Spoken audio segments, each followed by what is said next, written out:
हाँ गाइस, जैसे कि आपको पता है कि यार एशिया कप का टीम का अनाउंस ऑलरेडी हो चुका है और उसका स्क्वाड आ चुका है। और जब से ये स्क्वाड अनाउंस हुआ है, इसमें सबसे ज़्यादा चौंकाने वाली बात ये है कि इसमें श्रेयस अय्यर का नाम नहीं है। अब सवाल ये है कि क्यों नहीं है? क्या उनके अगेंस्ट पॉलिटिक्स हो रही है? और अगर पॉलिटिक्स हो भी रही है तो कौन कर रहा है? कोच कर रहे हैं या सेलेक्टर्स कर रहे हैं या फिर कौन लोग नहीं चाहते हैं कि वो टीम में रहें? पहले मुझे लगता था कि यार कि हाँ, हो सकता है कि रीज़न की उनकी जगह नहीं बन रही हो क्योंकि उनसे बेटर प्लेयर टीम में है, इस वजह से उनकी जगह नहीं बन रही है। लेकिन अब मुझे ऐसा लग रहा है कि ये उनके अगेंस्ट पॉलिटिक्स हो रही है। उसका रीज़न ये है कि पहले जब अनाउंस हुआ स्क्वाड का तो आगरकर द्वारा रीज़न दिया गया है कि उनकी जगह नहीं बन रही थी। हालांकि वो बहुत अच्छा कर रहे हैं लेकिन उनसे बेटर ऑप्शन है, इसलिए उनकी जगह नहीं बन रही। लेकिन जब अब टीम अनाउंस होने के बाद जो स्टैंड बाई प्लेयर होते हैं, जो बाद में अनाउंस होते हैं, इनकेस अगर कोई इंजर्ड हो जाता है तो उसके रिप्लेसमेंट के लिए स्टैंड बाई प्लेयर आते हैं उनके रिप्लेस में, तो उसमें भी अय्यर को नहीं रखा गया है। तो इससे एक बात सीधी क्लियर साफ हो जाती है कि ये अय्यर को कंसिडर ही नहीं कर रहे हैं टीम के लिए। और ये सब बहानेबाजी है जो प्रेस कॉन्फ्रेंस में बोला गया है कि अय्यर को हम रखना चाहते थे बट रख नहीं पाए किसी रीजंस की वजह से। लेकिन अगर ऐसी कोई बात होती तो स्टैंड बाय प्लेयर में उनका नाम होना चाहिए था।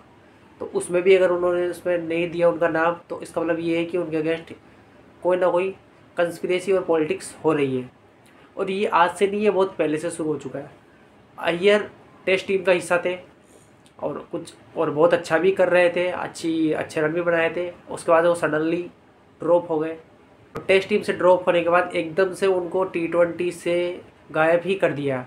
यार एक प्लेयर जिसने कोलकाता को हाल ही में चैंपियन बनाया, अगले साल ही पंजाब को फाइनल तक ले गए, अनफॉर्चुनेटली फाइनल में हार गए, बैटिंग से परफॉर्मेंस दिए, उस टीम के उस बंदे के लिए तुम टीम में जगह नहीं बना पा रहे हैं, इवन स्टैंड बाई प्लेयर्स के अंदर भी। तो यार ये सीधा सीधा बताता है कि यार आप उनके अगेंस्ट पॉलिटिक्स कर रहे हैं। और ये हो रहा है सिर्फ और सिर्फ गिल को कैप्टन बनाने के लिए। यार तुम एक प्लेयर को कैप्टन बनाने के लिए, ताकि क्योंकि तुम चाहते हो कि ऑल फॉर्मेट कैप्टन सेम ही होना चाहिए, उसके लिए तुम एक डिजर्विंग प्लेयर को बाहर कर रहे हो, उसके अगेंस्ट पॉलिटिक्स कर रहे हो, तो ये कहीं ना कहीं गलत है। अभी मुझे नहीं पता कि इसमें किसका हाथ है, गंभीर का हाथ है या फिर सेलेक्टर अजीत आगरकर का, बट कहीं ना कहीं अय्यर के अगेंस्ट पॉलिटिक्स हो रही है और ये बहुत गलत हो रहा है। और इसका इम्पैक्ट टीम पे भी पड़ने वाला है। मुझे नहीं लगता कि गिल T20 में उतने डिजर्विंग है जितना और प्लेयर है। यशस्वी जायसवाल उनसे बेटर ही T20 में, लेकिन उनको भी साइड कर दिया गया है धीरे धीरे, सिर्फ और सिर्फ गिल को कैप्टन बनाने के लिए।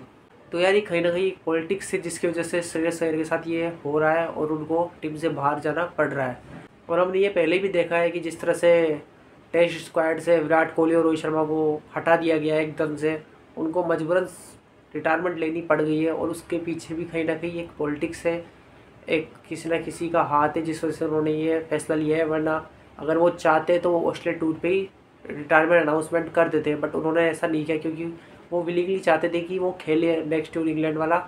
बट कहीं ना कहीं उनको लगने लगा था कि उनके अगेंस्ट भी पॉलिटिक्स हो रही है, जिस वजह से उन दोनों सीनियर प्लेयर्स ने भी टेस्ट का रिटायरमेंट अनाउंस कर दिया।